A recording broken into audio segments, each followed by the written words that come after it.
Facebook pages. We are live on YouTube, actually Twitter, J-Dubs, 15 Twitter accounts. You confirm YouTube if you could for me.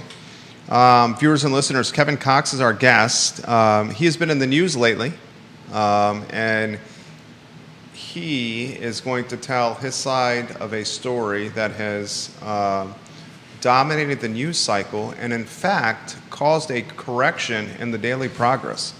Like and share the show. I'm curious to hear from Kevin on how the media has depicted his side of the story.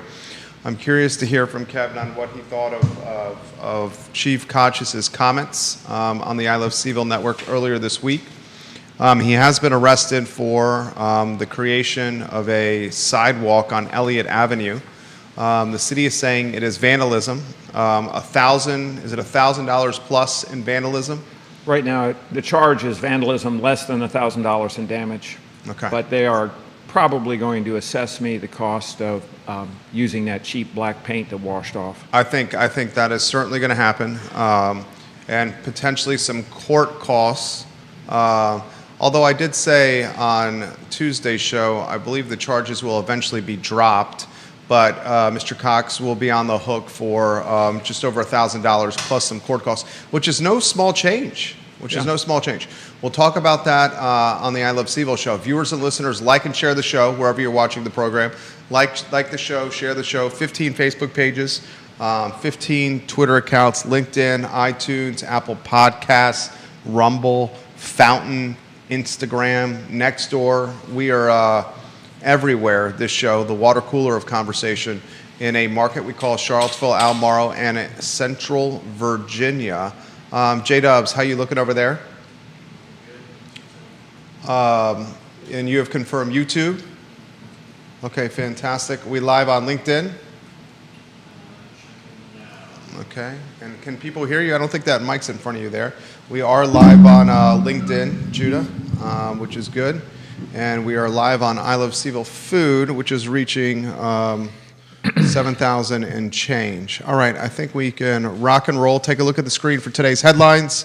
Viewers and listeners, as we have a conversation for the next hour with, I think now, a man who's becoming a household name in Central Virginia and Charlottesville, and Kevin Cox. All right, we can rock and roll, Judah, when you're ready. All right. Quiet on the set.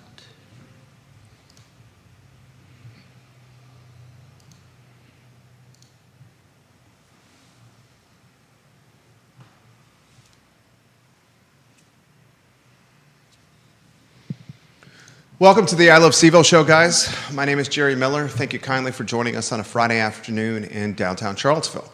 The week is almost behind us, the last show of the week, and what was a shortened week for Memorial Day, but I think it was a pretty good one. On Tuesday, we interviewed Albemarle County Board of Supervisors candidate Dave Shreve, who's running for a seat on the board in the Jack Jewett District against Sally Duncan.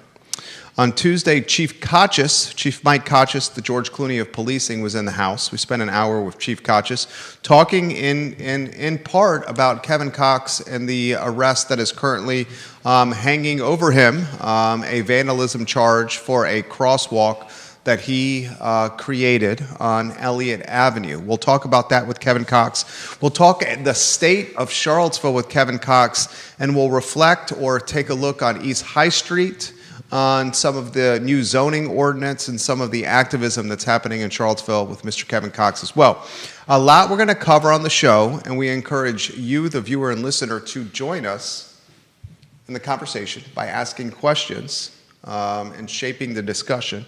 I ask you, the viewer and listener, for very little, but I do ask you for the same thing every day. If you could do me the favor of hitting like and sharing the show, like and share the show, and tell somebody about the I Love CVille show. We work hard for you, and that literally is the only thing we ask in return, is that you help us spread the gospel. Judah Wittkower, director and producer, if we can give some props to John Vermillion and Andrew Vermillion at Charlottesville Sanitary Supply. Friends of the program, partners of the show, Charlottesville Sanitary Supply on East High Street is locally owned and operated, 61 years and counting for Charlottesville Sanitary Supply. John Vermillion is 4, maybe 5 generations in Albemarle County, and his son Andrew is now taking over the business. They do things the right way, the honest way, the communicative way. Charlottesville Sanitary Supply, support this business, ladies and gentlemen.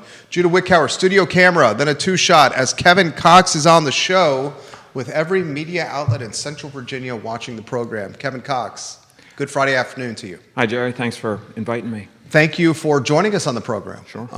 Did you walk here? Of course. Walked here. He is the I would say, can I say this with confidence and conviction, the top pedestrian advocate and activist in Charlottesville, Albemarle, in Central Virginia. I'd say that's you, Kevin Cox. Can I say that? You can say that. Thank you. What drives your motivation for pedestrian and cycling advocacy?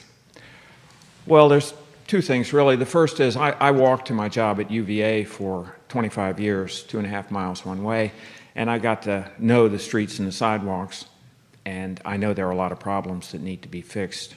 And secondly, I really want the city to be more walkable for everybody so that more people are out there on the streets and sidewalks. It'll make the city a safer place. It'll reduce traffic congestion. Everybody that walks instead of driving to UVA to their jobs, that's 1 less car. And so I think it's beneficial to me, and it's got a huge benefit for Charlottesville in general. Whereabouts do you live in Charlottesville, Kevin? I live on Fairway Avenue, behind Chisholm Place, sort of behind Mead Park. Okay. How long have you lived in Charlottesville? Well, I've lived in the area for 62 years. 62 years? Yes. Wow, fantastic. Family man? Am I? Yeah. Yes, I have a wife and 3 children and a new granddaughter who's 3 months old. Fantastic. I'm excited to talk about the State of the Union of Charlottesville with you, but the topic that is front and center in all the news cycles is a recent arrest for a crosswalk that you created on your own prerogative. We'll unpack the details here on the I Love CVille show, but I'll start with an open-ended question. Give us the flip book of what happened with the crosswalk on Elliott Avenue. Okay, well, my involvement started when I saw a request on the city's app, My CVille. It was a request from a woman who lives near that crossing, and she was requesting a marked crosswalk designate that crossing. And the then acting city traffic engineer replied, and he was very dismissive. Was this Brennan Duncan? Yes, it was. Brennan Duncan, okay. He was very dismissive in his reply, but his reply also showed that he's pretty ignorant of how pedestrians travel in Charlottesville and what a pedestrian sidewalk network really does. And so that got me started, and I contacted the lady, and she and I began a petition drive to have a marked crosswalk put there. We collected over 900 signatures. That petition was pretty much ignored. Numerous appearances have been before City Council, emails have been sent detailing it, and they continue to refuse without any good reason. Have you heard from anybody any reason that the city has denied that crosswalk? I have not, Kevin. Okay. I have not heard a reason. None. You're saying there is no reason? There is no good reason. There is no good reason. What is the reasons you've been given for denying the crosswalk? Well, in the most recent explanation I got from the Deputy City Manager, Mr. Freeze, they're not putting a marked crosswalk at that pedestrian crossing because they're trying to encourage people to walk more than 100 yards uphill out of their way and then walk back down.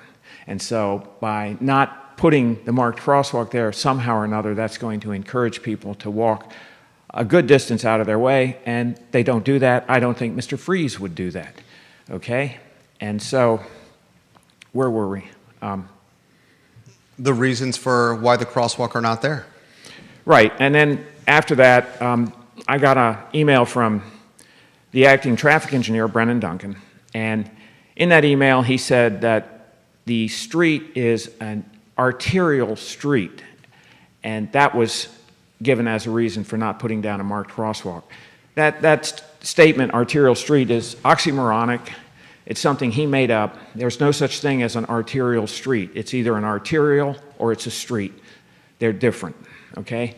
And so I think this is one of the real reasons is because he's designated an arterial, and he wants to keep it an arterial in order to keep the speed at 35 miles an hour. Arterials do not have marked crosswalks at unmarked, unsignalized intersections. So on an arterial road, if you have an intersection, but it doesn't have a stop sign, it doesn't have a traffic signal, then you're not supposed to put a marked crosswalk there. That's because arterials are high-speed roads meant to move high-speed traffic.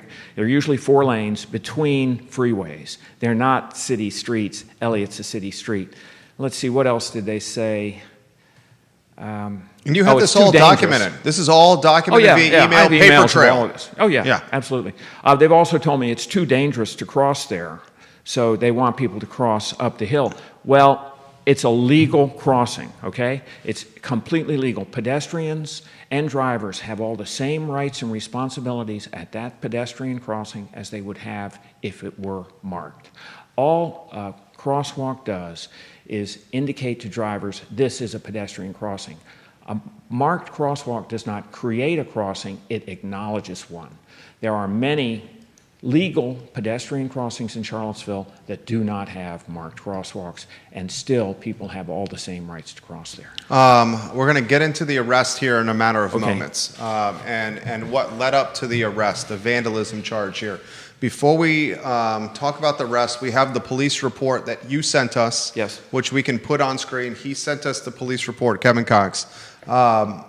You had a little bit of a brouhaha, maybe a tiff with Brian Pinkston in council chambers. Yes. On the record, during the public comment portion of a recent city council meeting. Right. Tell us what happened with Brian Pinkston, the vice mayor of Charlottesville, in council chambers. I was speaking during my 3-minute comment, and I was alluding to the fact that many of the people who make decisions about the streets and roads in Charlottesville, in the city, don't live in the city, and that for that reason, the streets of Charlottesville are viewed as through roads meant to move people in and out of Charlottesville as quickly as possible. They're not through roads, they're residential streets. And so the issue really is over the designation of the street. And they told you to essentially be quiet, right? They cut you off. Yes, they did. Brian Pinkston did. Pinkston cut me off. He chided me for making an ad hominem comment, which I didn't make. It was, in my view, just an effort by Mr. Pinkston to trip me up and to use up some of my time, and he did that, and I got kind of angry and told him to be quiet and invited him to debate me, at which point he was quiet. Brian Pinkston running for re-election for a second term on a ticket with Juan Diego Wade. Kevin Cox, our guest. Let's talk about the arrest. Okay. What led up to the arrest prior to you purchasing from Amazon chalk? And that's right.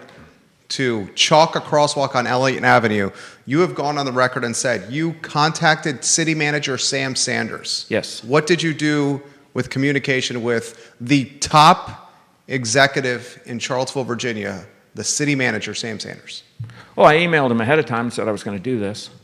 Then, what were you going to do specifically? Was specifically I your said email? I was going to paint a marked crosswalk. You were going to paint a what? A marked crosswalk at 2nd Street and Elliott Avenue. Okay, so you used paint. Yes, and I did. Paint and chalk in the same sentence. Yes, and I've heard you use paint and chalk together too. So yes, because paint and chalk, I would say, are quite different in their execution and their application. I've had reason to think about this. Okay. And I think the noun paint is a lot different than the verb paint. Than the verb paint. And people use the verb to paint quite frequently to mark with a variety of different things. Okay.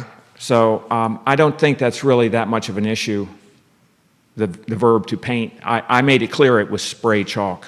Okay. And so at exactly 11 a.m. on Saturday the 17th, I put down lines across Elliott to indicate that pedestrians would cross there. After I was finished at 11:19, I emailed the city manager and told him that there is now a marked crosswalk at 2nd Street and Elliott Avenue. In spite of you, I wrote. I know that's not very nice, but that's how I felt. And I also said, I use spray chalk, okay? And I didn't hear any more from him. Okay. Did Sam Sanders respond to your emails in any capacity? No, Did you get any communication of any kind from Sam Sanders? no, No phone call? no, No email? no, No in-person conversation with Sam Sanders? nothing. So, next thing, what happens? Well, after that, Mr. Sanders contacted the police chief. Okay, so I'll jump in here. Okay. Chief Kachis joined us on Tuesday. There has been multiple points of clarification on the record Chief Kachis has made about Sam Sanders contacting the police department. Chief Kachis, did you watch the interview with Chief Kachis? Yes, I did, and he never used the word contacted. He used phone. Okay, you want to explain what you mean by there? Yes, I think that this is a red herring or just a false lead by saying phone. Maybe Mr. Sanders didn't actually pick up a telephone and call him, but the issue is not about what medium was used to exchange information between the two. The issue is, did Mr. Sanders exchange information with Chief Kachis prior to my arrest? And the answer is yes, he did. How do you know that? How do you know that? I have the detective's report right in front of me, and I can read it. May I read it? Please. Okay. He's reading the detective's report. So, an email was sent to City Manager Sam Sanders from Kevin Cox stating, there is a marked crosswalk now at 2nd Street and Elliott Avenue in spite of you. It's been amazing to watch this morning as numerous people, both in cars and on foot, stop when they notice it and thank me for doing this. It's chalk, not paint. Please replace it with a real one, unquote. Attached to the email was a picture of a roadway with white markings. After Sanders received this email, he asked for a risk assessment and notified Chief Kachis of the vandalism. Okay, so they used the word notify. Right. Okay. And I want to tell you something. Like I said, it doesn't matter what medium was used, but I would like to know. And so I submitted an FOIA request this morning for those emails, for any emails exchanged by Sam Sanders and Chief Kachis on Saturday, May 17th. How did you get arrested? You turned yourself into the police department. Yes, I was over here at Cumbre. Okay. The coffee shop. Yes, at the coffee shop, which incidentally is where I got my hair cut right before I got married in the courthouse 42 years ago. It used to be a barber shop. Yes, Wilbert Shiflett cut my hair and guaranteed my marriage would last forever right before I got married. Anyway, I was in Cumbre having a cup of coffee and the phone rang, and it was the detective who had a hard time initially telling me what she wanted. I think she was embarrassed. But she then did finally tell me that they had a warrant for my arrest. She had called me the day before to interview me. And she said, we have a warrant for your arrest. Can we come down to your house, or what would you like to do? And I said, well, I'm nearby. I'll come over. So I walked over to the police station and sat in the lobby and waited. And while I was waiting, an officer rushed in, and he was very friendly, and he talked to me. We had a very nice, cordial little chat there for a second. And then he went back into the station, returning, 30 seconds later, looking very sheepish, and said to me, this is really awkward. And then he handcuffed me. He handcuffed you in the police department? Yes. Okay. What was going through your mind as you get handcuffed in the police department? I was having a real difficult time dealing with my emotions because I was angry. Difficult time how? Well, I was angry, and I wanted to express that anger, and that's not a good thing to do, so I kept it inside of me. But I didn't have much to say to anybody. So they handcuff you, take you where? They handcuffed me and then took me to the jail, and the detective and the officer both went to the jail. Once at the jail, I was booked. This is the jail down at Avon Extended? Yes. Okay. The Joint Security Complex, it used to be called anyway. And once there, I was fingerprinted, mugshots taken, I was searched. I went before the magistrate for a hearing, who released me on my own recognizance. And then the detective drove me back home. I think the fingerprints are on screen from the police report. You're 72 years old? Yes, sir. And damn proud of it. I respect that. Can I play devil's advocate with you? Sure. Sake of a talk show. Devil's advocate with you. No, go ahead. Okay. We're on a two-shot. On your prerogative, on your own dime, Yeah, you chose to order what you're saying is water-soluble chalk. correct. And I believe you have the receipts that justify it's water-soluble chalk. Yes, To create a crosswalk on Elliott Avenue, you're saying you notified the city manager via email beforehand that you were going to do this. yes, You are creating this sidewalk on Elliott Avenue because you're a pedestrian advocate who, your words, has walked the last 25 years from basically Meade Park to your job at the University of Virginia. that's not the only reason, though. If that was the only reason that I did this, I'd be painting marked crosswalks all over town. It's this particular incident that really galvanized me. Okay.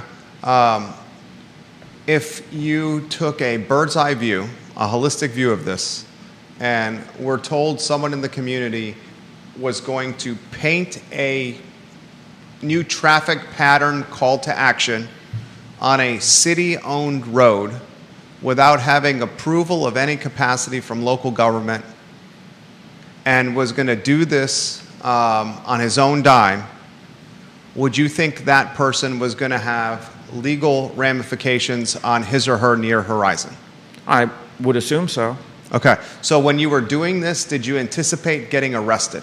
No. When you were doing this, what did you anticipate the legal ramifications to be? I thought that the most likely thing that would happen would be they would inspect it, see that it was chalk, go get a tank truck and hose it off, and then send me a fat bill for that labor. So That's when what you I thought would happen. when you painted this, when you chalked, I'm going to use chalked. When you chalked this crosswalk on Elliott Avenue, you had every reason to believe that the city was going to, on taxpayer dollar, paint over your chalk crosswalk and then bill you for the work and the labor and for the materials. No, not paint it over, wash it off. I expected them to wash it off. The And- police chief said when sitting on in your chair that they painted it over and then the chalk walk started to bleed through or see through. No, that's not what happened. Explain to us what happened. I went and looked at it and watched it as it happened.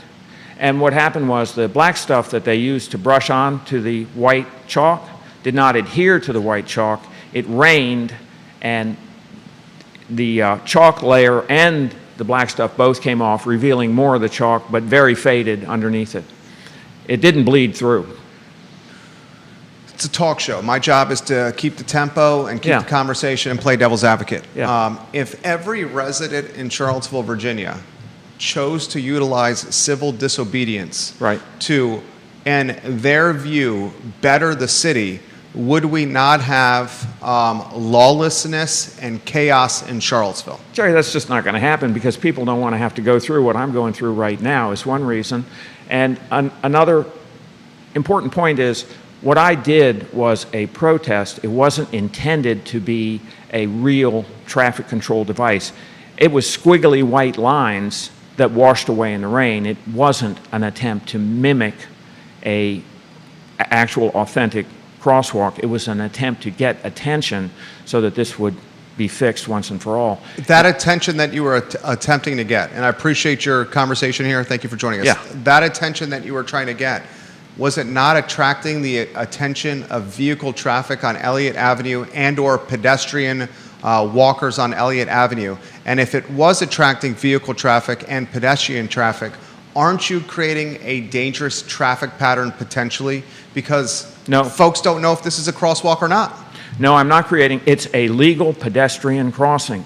People cross there every day legally. They have as much right to, and they do. I didn't create that. They did. Is- That legal pedestrian crossing Sure. was created by the city when they put sidewalks on both sides, and according to state law, it's legal. I didn't do that. Now, as far as drivers noticing it, I hope they do, and I know they did. As soon as the first white line went down, you could see drivers taking note of this white line, just like you and I do in our cars. I see a pedestrian crossing, it registers whether there's anybody in it or not. The crosswalk is not specifically there, though. That doesn't matter. It's still a legal pedestrian Because crossing. you're saying there's two sidewalks on either side. No, because of the orientation of it and because of state law. Read the state law section about pedestrians. It makes it very clear that in Virginia, Jaywalking, for example, is not prohibited. Mid-block crossings are completely legal, and pedestrians enjoy the same protections and have the same responsibilities that they do at a marked intersection. But does the state law indicate that everyday people can go on city-owned roads and paint their own traffic patterns at their leisure and on their own dime? I knew it was against the law. It was an act of civil disobedience. Okay? You've hired an attorney. Yes, and a good one. Your attorney is very good. I know of your attorney and his reputation. Your attorney ain't cheap. Is your attorney doing this work pro bono? No, not pro bono. Okay. Do you get a discount on the attorney rate? Yes. Okay. I think so. This civil disobedience, when it's all said and done, is going to probably cost you thousands of dollars. Yeah, I know. Would you do that again, knowing what's happening right now? Would you do everything you have done right now, knowing that you have been arrested? Well, it depends on the situation. In this case... You're facing a year in jail. I know that. It depends on the situation, though. In this case, it's very cut and dried that the city was wrong to deny that request.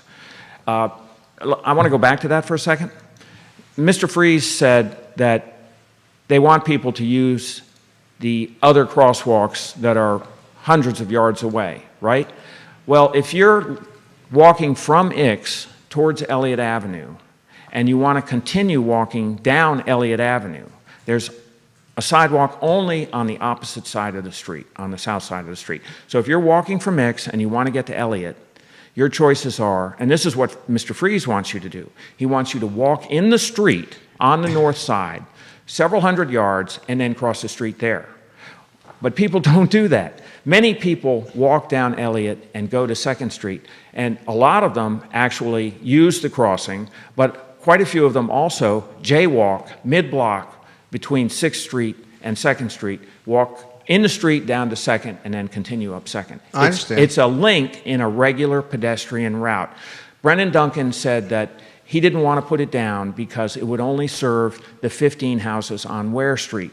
He also said that people could walk out of their way, which they don't. Both of these underline the fact that Mr. Duncan does not understand pedestrian commuting patterns. That is a link in a regular pedestrian route. This Brennan Duncan is the husband of Sally Duncan, who's running for Albemarle County Board of Supervisors in the Jack Jewett District. Just want to highlight that for the record.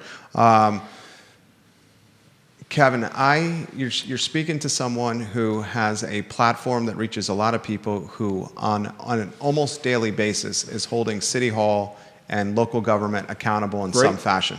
I do it all the time. I am critical. I hold them accountable. I spare no punches on this show. Yeah, I know. I understand the concept of civil disobedience. In some cases, you can maybe describe that's what's happening here with the I Love CVille show.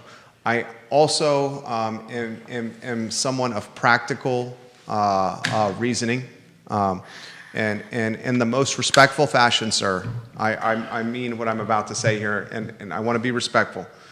If we had a community where individuals on their own dime, on their own prerogative, on whatever time they choose, go into Charlottesville or Albemarle County and change traffic patterns, alter rules, alter... Jerry, that's not what this was about. This was not a permanent change in traffic patterns. I get that. Or a legitimate fake, and it wasn't disguised at all. It was a protest that was and that's all it was intended to be. I understand that. I want to say one more thing. Please. There are numerous instances all over Charlottesville of paint applied to the street that has been there for years with words like slow down, Yep. cat crossing. I've seen and it. The city knows about this, and that person has not been arrested. Okay, they so have follow-up not paved question for over you. that. Follow-up question for you. Do you feel that you've been stigmatized or targeted because of your activist history? Absolutely. Okay, explain that. Well, I've had a lot of problems with the city. Mr. Sanders and I have had some serious arguments. In person? Yes, in person. I've been lectured on my behavior in a very demeaning way that just made me angrier. And I got mad, and I said and did some things that I regret. For example, what? Oh, I just said that, I don't know, I insulted the city council, said they were all sycophants, And, you know, just really, I just lost it for a little while because I'm so frustrated at what I see as the pig-headed determination not to protect people who need to be protected at that street. They cross there. Drivers need to be notified of that. Are you passionate about this because in some ways someone very close to you, you know, also needs protection? That's part of it. Put that in perspective for the viewers and listeners. I don't want to talk too much about it, but a family member is disabled. And is this your wife? yes. Okay. Yes. And, you know, she's been working very, very hard to get the city to be more compliant with the ADA, and she has accomplished a whole lot that people don't know about in ways that make the city a little more ADA compliant, but the city has a long way to go. Do you know about the recent survey? Explain. Well, the city has updated their ADA plan, and that update required a survey of all city streets and sidewalks, and in that survey, they found more than 48,000 ADA violations on the sidewalks. This is because of a long-term neglect at complying with the ADA by the city. How does your wife respond to this arrest and this 1 year of potentially jail time? Oh, she's upset with me and worried.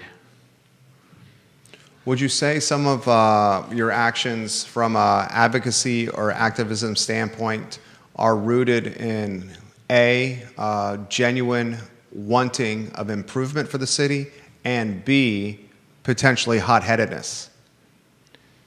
Or C, all of the above? Well, it's mostly A, really. Would you say you're hot-headed? Oh, I am. I am, and I work to control that, and I've made a lot of progress. Sometimes, you know, people deserve anger. There are plenty of times when I've felt very justified when I did get angry. There's various levels of anger, application, and execution. Right. And there's anger, execution, and application that can inspire you to work harder and make positive change. Right. There's anger and execution that leads to verbal arguments with the city manager. Yeah. And there's anger and execution that leads to an arrest, maybe $1,000 or more out of your pocket, and potentially a year in jail. Let's hope not. That's why I got a good lawyer. What happens if Kevin Cox has to go to jail for a year? Well, he'll have a new experience. What happens to you with your wife? Well, there are other family members that will. Have you thought about this? Yes. Yes, Okay. I've thought about it. And I think there's very little chance that I will go to jail. Why do you say that? Well, I have no criminal record. Okay. It's a first-time offense. Yeah. It's a minor thing.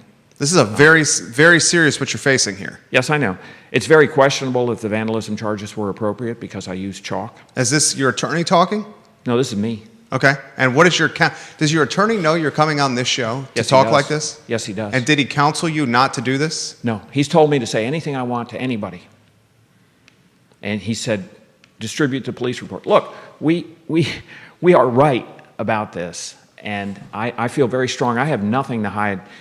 Ask me questions about how stupid I was, and I'll answer them truthfully. I am. I understand civil disobedience. I understand advocacy. I understand when advocacy goes to activism. I understand protests. I understand hot-headedness. I understand fighting for a better Charlottesville. I understand fighting for your wife. It's all of this here. I'm not going to sit here, though, and say that you were right. Yeah, yeah. And I mean it respectfully, but I don't think we live in a world where individuals can, on their own prerogative, with their own money, change traffic patterns. Because if we all did this, I have money, I have time, I want Charlottesville to be better. Yeah. If I utilize my money, my time, and influence to go make Charlottesville better by changing laws, we would be fucked. We would Yes, be I know, fucked. Jerry, but look at this particular situation, and you have to understand that this isn't just about that marked crosswalk. It's about generating public attention. Which you're doing. To the overall problem. You're doing There that. are a lot of places in town that need marked crosswalks that see a fair amount of pedestrian traffic. You know what the city has done? They've gone and put marked crosswalks down and done quite a few, and they can say, what are you talking about? We have all these marked crosswalks, and hold up the list. But if you go and look at them, you'll discover they're across dead-end streets with 3 houses that absolutely do not need a marked crosswalk, whereas a block away, there's a busy street, and he refuses to put a marked crosswalk. I respect that. To protect the people who cross there every day. I respect So that. that's what my civil disobedience was about. As well as that one crosswalk, it was about getting attention to the need for more marked crosswalks and the bigger issue of designating streets as arterial roads and at higher levels of use than they really merit. My street, Fairway Avenue, is a narrow residential street. I know it well. It's rated as a minor collector. It's a narrow residential street.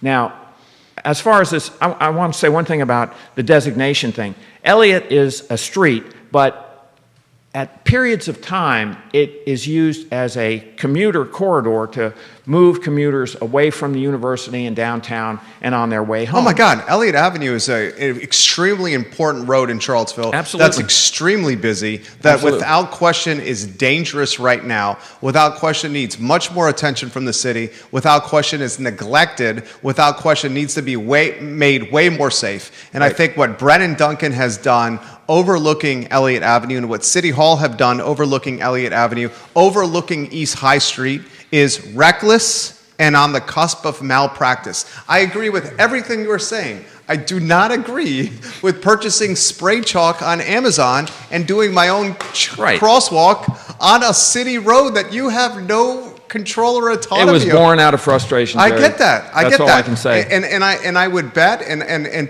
we got every media outlet in town watching you here. You Yeah. got City Hall watching you here. Right, I know. You got a Hi, lot Sam. of you got a lot of folks watching you here right here. I ask you a sincere question and hope for a very honest and genuine response. Do you regret what happened, knowing where you are at right now? No.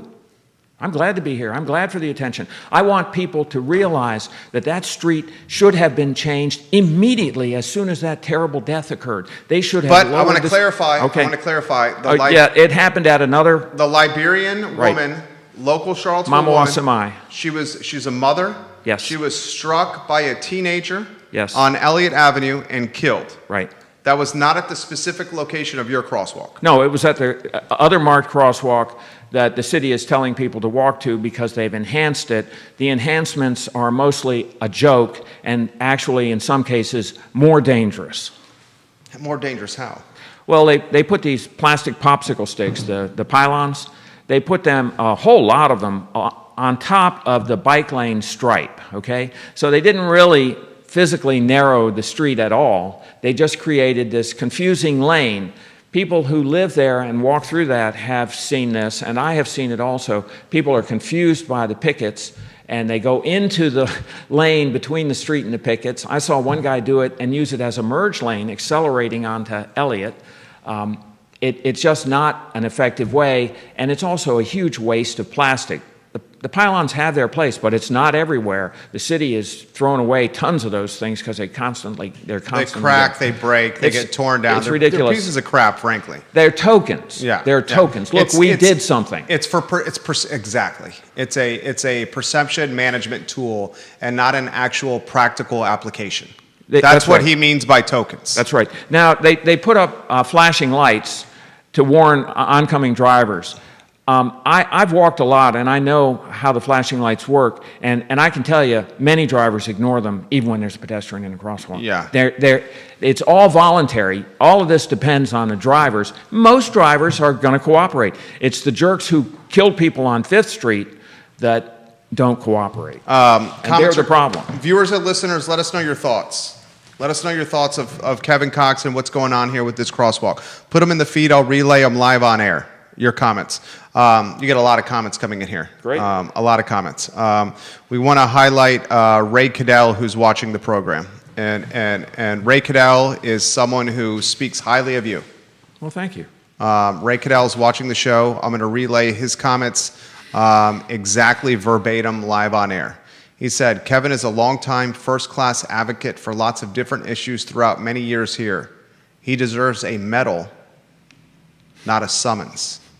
Ray Cadell also said, Jerry, have you mentioned that there was a pedestrian death at that exact dangerous intersection? Yeah. And I corrected him in the comments, and you confirmed my correction. Yes, that needs to be done regularly. I'm glad you did it. Yeah, that pedestrian death was not there. No, we're in agreement there, right? It was at another crosswalk 100 yards up the hill. Yeah, okay. So that's an important point of clarification. Absolutely. I made that mistake last week. I've been doing this for quite a while. Now. You've been doing it for a while. Correcting people. Yeah, I appreciate that.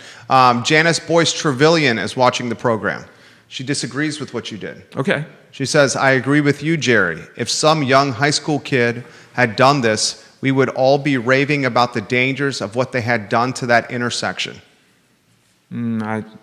I can't say that that's really accurate or inaccurate. It's a subjective guess. Deep Throat watching the program. I believe you know who Deep Throat is, but we're going to go by the moniker Deep Throat nevertheless to protect his anonymity, but I do believe you know who he is. He says, I've heard people use the counterfactual argument Jerry just made about painting a traffic pattern, but that is not the right analogy. The point is that this is already a legal crossing, so marking it does not actually change anything about pedestrian or vehicle rights or responsibilities. That's not true of painting in a turn lane or something like that. Right. Right. He also says, Deep Throat, can I share my own experience with Brennan Duncan and crosswalks? A crosswalk across barracks that I got paved over. This was clearly a mistake by the contractor. Instead of saying, sorry, we will put it back, the traffic engineering came up with a bunch of species excuses. Kevin helped me show that one of those excuses relating to ADA was completely made up. In the end, the crosswalk was not back. Ironically, Pinkston was the counselor who pressured staff to put it back. Go figure. By now, I think you know who Deep Throat is. Yeah. Okay. A lot of comments are coming in. You have all the radio stations, TV stations, and print watching you right now. I'm going to throw this question to you. If I was your attorney, and I'm not an attorney, I didn't stay at a Holiday Inn Express, and I'm just having a conversation with Kevin Cox here on the I Love CVille show. In your defense, if I was your attorney, I would point to the sundials that are in the Belmont neighborhood, and I've talked about this on previous shows, where residents in Belmont are with permanent paint. Yes. Going into the roads of Belmont, the streets of Belmont, not on road, but intersections of Belmont. Yeah, I know. And painting sundials that are 200-300 square feet, massive sundials in the middle of the road on city-owned roads, and these sundials are visible to vehicles. These sundials are visible to pedestrians, to bicycle riders. They get cars to stop and look at them, walkers to stop and look at them, kids to stop and look at them. They are legitimately changing the traffic, walking, and biking patterns by painting sundials in Belmont, and nothing legally has ever happened to these people painting those sundials. Well, do you know that they didn't get permission first? I would know I would bet you a bottle of top shelf booze that they did not get permission. I think you might lose that bet, because there's a similar intersection over at the intersection of Little High Street. I know the intersection well. Tell me the intersection. Yeah. At Little High and 11th, I think it is. And the entire intersection has a huge painted mandala covering the entire intersection. Is that a better word, mandala? Is that what we're calling it? Or sundial? I think mandala. I haven't seen the ones that you're talking about in Belmont. I doubt it's a sundial. It's probably a mandala. Mandala's big, better circular, colorful design. And they went to the city, and the city approved it. So I don't know. But if the city approved it, they wouldn't have allowed children and adults to paint these mandalas or sundials without having any protection.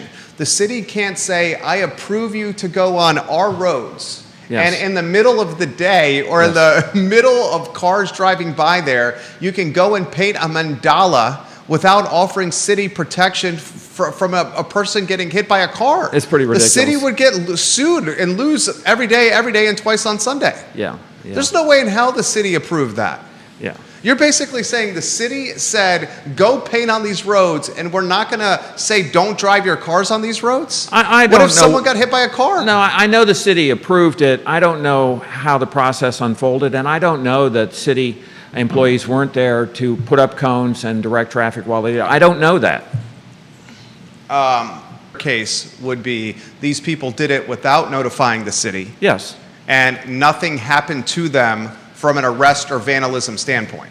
Right. Well, you know, look. Can I help you find something? No, I got it. Okay. Down on Caroline Avenue is where there's a lot of paint on the street that was put there more than 5 years ago, and the city knew about it and spoke to the homeowner. I don't know what transpired. I went down there last night and took pictures of it, and it's quite amazing how much paint there is there. The city knows about it. They didn't arrest her. They didn't cover it up. Yeah, I mean, so your case, what he's doing here is saying that I've been targeted because of my activism. Absolutely. That's what he's saying. This is vindictive. That's what he's saying. Chief Kochis came on the show on Tuesday and said it has nothing to do about his activism. Uh-huh. Did you hear him say that? Yeah, I heard him. What did you think of Chief Kochis' comments on the show on Tuesday? I think the most critical one, the most meaningful one was, he's my boss and I do what he tells me to do. Well, that's how it works. I know. I know. So you know, that Sam Sanders is his boss. that's where the responsibility lies then. Kochis is just the messenger. Kochis is the police chief who Well, in works this for case, the city manager. Yes, he's the messenger for the police chief in this case. The police chief contacted him and told You're talking him. the city manager contacted the police chief is what you're saying. Yes. We have that in the detective's report. Okay, okay, let's just say hypothetically, let's just say, and I do believe that the city managers contacted Chief Kochis. Yeah. Okay, and how that contact was made is what's up for debate. And that's what caused Chief Kochis to get frustrated with the Daily Progress, with its headline writing.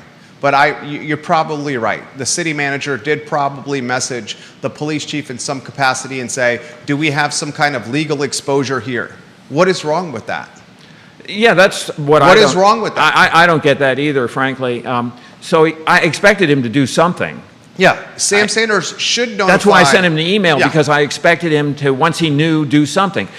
So I don't know that it's inappropriate for Mr. Sanders to Right. take direct action, but What's the big deal it about is that? inappropriate for him to use the process of being arrested, booked, charged, have to pay $1,000 in court costs, and all of this. He's using that to punish me.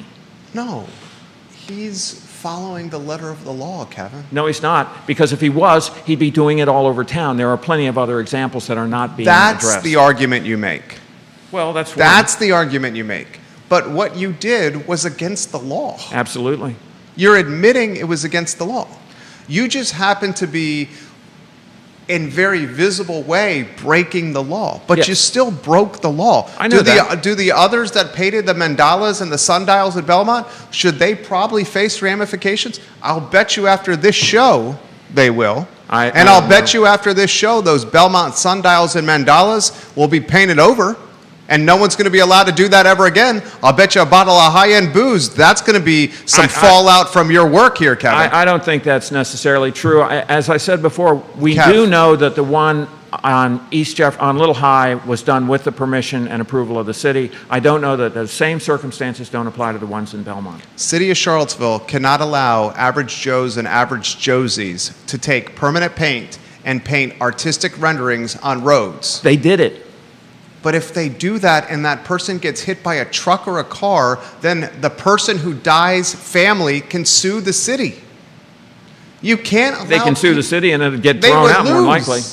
I don't know that. I don't know I just don't know that. And also, it's a very slow street. I do know that the city approved that. And Little High circumstance. Yes. Yeah. I will bet you that the artistic renderings that are done on city roads will not be allowed anymore after this. I don't know. I think that'll be collateral damage of this. Can I make one more comment about the speed on Yeah. Elliott? Yeah. The speed right now is 35 miles an hour on that stretch of Elliott from Ridge Street up to Avon, okay? But on Cherry, on the other side of Ridge Street, the speed is 30 miles an hour at the park, okay? Now, the traffic engineer seems intent on keeping that road at a higher speed by calling it an arterial. And I want you to think about this. What is the difference in travel time in that 0.6 of a mile, between going 25 miles an hour? Nothing. Nothing. Absolutely What is nothing. the difference in getting hit by a car going at 25 versus Significant. 135? It's a Significant. matter of life and death. Significant, frequently. yeah. So what's the issue? I don't get it. I don't understand why they haven't reduced the speed limit and taken strong action. Probably because if they do that, they're going to lose face to you, and it's a pride issue. You know it. Would you agree with what I just said? Absolutely. Yeah, it's a pride issue. And that's why civil disobedience and activism versus advocacy, there's ways of threading a needle.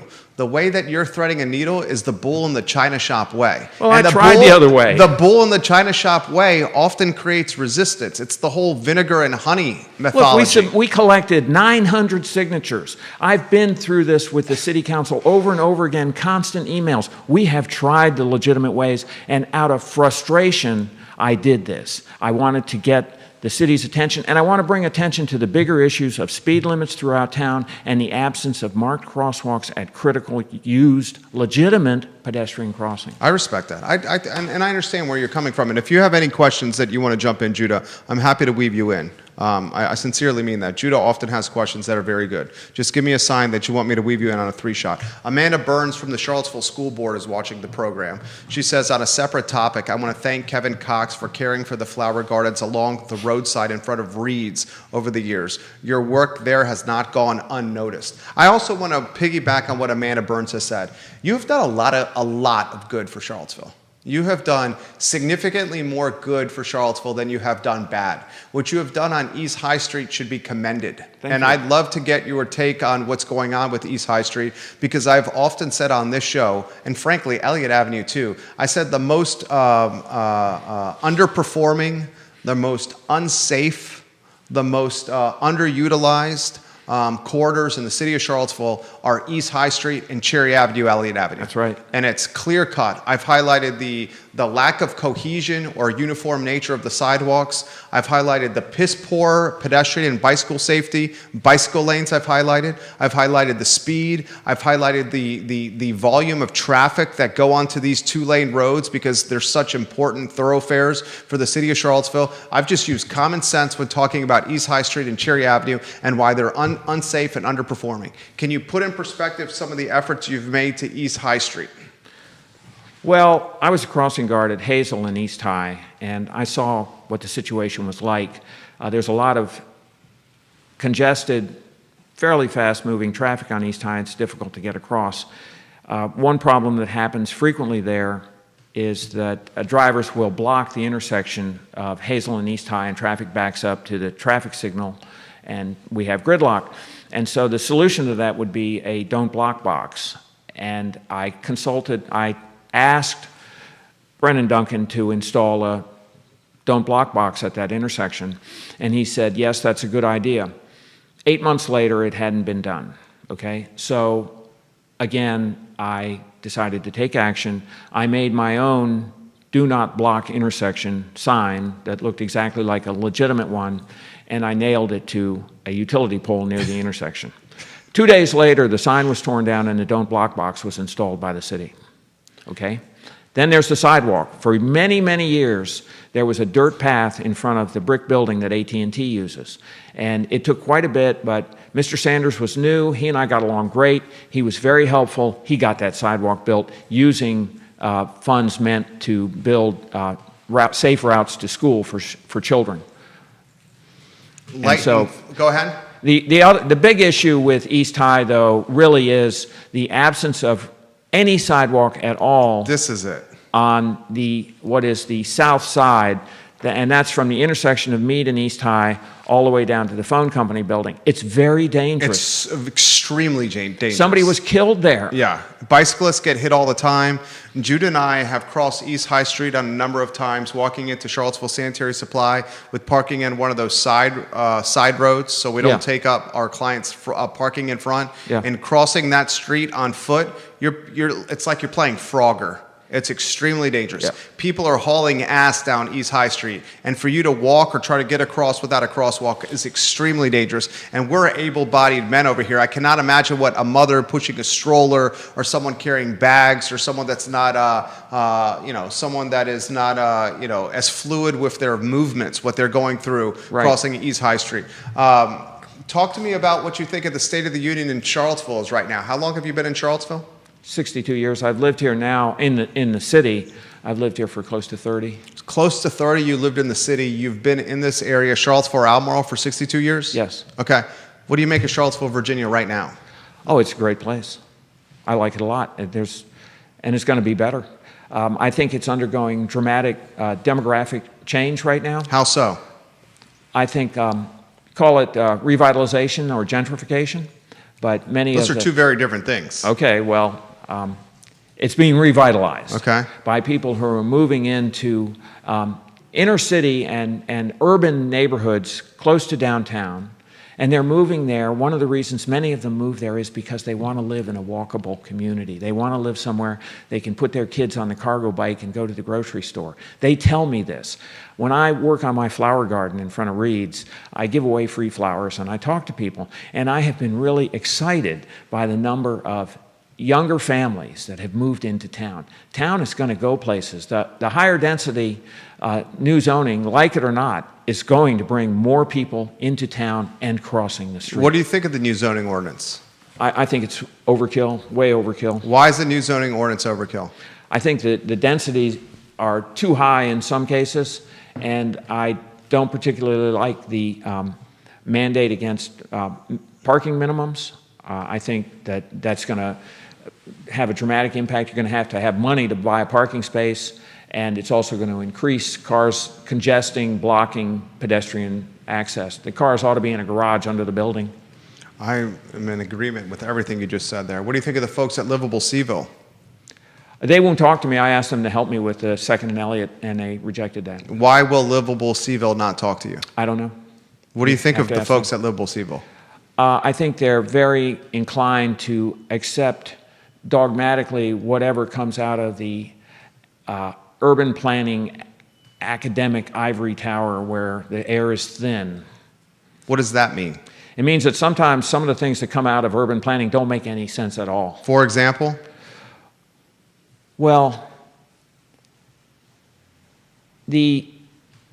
sometimes they make sense, sometimes they're misused. For example, right now the city has increased zoning density dramatically in order to bring down housing prices. Supply and demand. More supply stabilizes prices. Yes, and what they neglect in all of this is that more than half of the urban area is controlled by Albemarle County's land use policies, and that's going to have a dramatic impact on the entire housing market, including that portion of it in the city. And they didn't consider that. 5% of Albemarle County is allocated for development, only 5%, and of that 5%, we're not at full capacity, nor do we have the topography of that 5% to truly actualize development.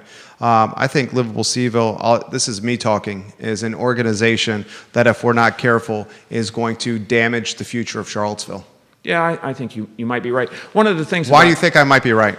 Well, because the higher zoning is going to dramatically drive up housing prices. It's not going to bring it down. It's going to drive it up. The area has become very attractive to people all over the country with money who want to live in what Charlottesville is becoming. And there's demand, and the demand is growing. I mean, I've been just amazed at the prices of homes, shacks really, near me. What do you make of city council? I think they're a disappointment. They're nice all people. Across the board? Or yes, some specifically? Yes, they don't serve the public as advocates. We need counselors who will speak up for us and act as ombudsmen, or take our issues to the administration. In Charlottesville, we have a weak mayor form of government, and the administration has tremendous authority, and they can pretty much do what they want to do, and the voters have very little recourse. And so I think that's not true. The voters can vote different people on council who then can do different things with the administration. Yes, they can, but as far as administrative day-to-day control goes, they have no very control. Little. That's what I'm talking about. Yeah. We're a one-party city. Yes. Any thoughts on that? It's a shame, but I understand why. You have to bear in mind we have an awful lot of transient individuals. That's one thing. We have the university right here. Most college towns are very liberal because of the presence of academics. Higher education. Right. we have a kind of a unique situation. Only about between 10 and 12% of the adults living in the city actually voted for the people on city council. So I think really I've come to feel like the city council is, for me, a waste of my time, and I am better off taking my issues directly to the staff. Yeah, but okay, directly to the staff as opposed to directly to the asphalt. I want to wind this interview down here. Kevin Cox, Yeah. I'm going to ask you what your legacy is going to be for Charlottesville. Oh, I hope it's open sidewalks and, moved utility poles and all the curb ramps built. And I have a vision, actually, of Charlottesville as a really nice place. But right now, the sidewalks there, they seem to be functionally pads for the utility companies, not walkways. And so I want to see the city really blossom like it can be. It's dirty. There's litter in a lot of places, debris in the gutters. The city can be a really beautiful, livable place where people are happy to walk out of their homes. Remember, our environment makes a big difference as to how we feel. You want people in Prospect to feel better? Well, don't have them walk out of the house and see the crap that's in front of their faces now. Yeah, you know what? A large portion of what this guy says, I'm in very much agreement with. An extremely large portion of what he says, I'm very much agreeing It's just with. I'm a criminal and you can't support that, right? That's not it. I have no problem. That's not it either. My issue is you changing traffic patterns. Yeah. That's my issue. If Judah, you, me, my wife, and 1,000 other people change traffic patterns at the same time in Charlottesville, we would have chaos and lawlessness. Still not a good analogy. That it wasn't changing traffic patterns, for one thing. It didn't change traffic patterns. You painted a crosswalk on I the road. painted a bunch of thin white striped lines across it. It was pretty clear what it was. I know. That's going to be up to a courtroom to decide there. Yeah. That's a precarious position to be in. Yeah. You're basically right now, you have put a year of your freedom. Yes. Judah, this is what this man has done. This man has put a year of his freedom in the decision-making, in the eyes, and the temperament of that day of other people in a courtroom. I would never take that risk. You have done that to try to better the city when you have indicated you have a handicapped wife at home that needs you for care. Well, she doesn't need me. She's independent. She could take care of herself. Might be a little more difficult, but I'm not going to say she needs. Okay. Might be more difficult. You've put a year of your life and freedom in the hands of other people. Yeah. Yeah. That is a huge effing risk. Well, maybe I'll write a book about it when it's over. Who knows? I'll tell you what, getting arrested and having handcuffs put on was really an experience that I think a lot of people would benefit from just because it gives them insight into what people go through. It was an experience I actually kind of value. It wasn't fun, though. It was extremely humiliating. Well, if you think about it, your arrest was done in a police department without anybody really seeing you. Yeah. There's much more visible and humiliating arrests. Yes. Than you going to a police department and quickly being whisked away into a private room. Right, and you had the police officer drive you home. And I had a very sympathetic police officer and a sympathetic detective who I really feel bad for, Well, actually. no detective or police officer joins the force and puts on a badge and carries a gun to arrest 72-year-old men for painting crosswalks on roads. The travesty is the detective was new, okay? A very nice young woman. She was new. This was her very first case as a detective. Stop it. Yes. Is that true? It is. You popped her detective cherry by having her arrest you for a chalked crosswalk. I didn't have her arrest me. Is this where you're going to say Sam Sanders? Yes. Sam Sanders did not have you arrested. He contacted Kochis and said, do something. And Kochis has to do what... We'll see what that emails have to say. Kochis has to do what limits the exposure for the city. Right. Because if Kochis doesn't limit the exposure for the city, then he professionally is exposed. Right. He did what he's supposed to do. I don't deny that. But we'll see when they respond to the FOIA request I submitted this morning.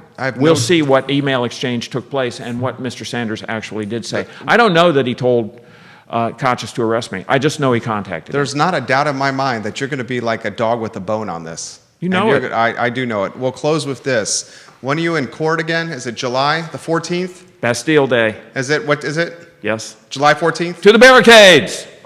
What time on 14th of July? Do you 9 know? a.m. 9 a.m.? Yes, sir.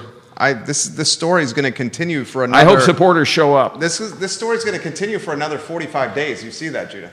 Mm-hmm. You know what you should do is you should probably launch some kind of GoFundMe to see if the community will cover your fees tied to vandalism and court costs. Because my prediction Yes. is your case is going to get thrown out. Yes. But you're going to be on the hook for the $1,000 plus in vandalism charges and the court costs. Right. I think you're right. I think it'll get thrown out, too. I'm surprised it hasn't been dropped already. But if they dropped it already, they wouldn't have the $1,000 court costs. Exactly. Yeah. Exactly. Yeah. Kevin, thank you. Was the interview fair? Yes, it was very good. Okay, we're about to close here. I want to talk to you off air. I'm going to be 2 more minutes. Okay. Was I fair? Yes, you were. Okay. You were. Okay. Did you have a good time today? Yeah, I did. You could have been harder with me. I wasn't going to be. Okay. Yeah. Kevin Cox, Judah Wickower, Jerry Miller, Friday edition of the I Love CVille show. You see the premise of the program. Just want to be the water cooler of conversation in Charlottesville. And I'll close with this. I sincerely mean this. I think Mr. Cox is truly wants what is best for Charlottesville. I do truly mean that. I think can I say one thing? I think the execution is left to be determined. Yes, I absolutely. want to add a caveat to that to make it clear. I am not running for city council, and I am not going to. Are people asking you? Yes. I mean, this guy, we have somebody on YouTube saying Kevin Cox for mayor. It's not going to happen. Well, you would have to run as an independent at this point. Yeah. Well, it's just not going to happen. There's no reason to ask questions about it. God, Because can you imagine a city council where Brian Pinkston wins and Kevin Cox is sitting right next to him on the dais? Look at this. The man gets a chuckle out it of wouldn't that. be good. Brian Pinkston and No. Kevin. Well, I'm as qualified. I'm as unqualified as they are, and I'm not going to put myself in that position. Closing with a zing right there. All right, that's the Friday edition of the I Love CVille show. So long, everybody. Hold on, Kevin. I need to get a photo with you. Okay.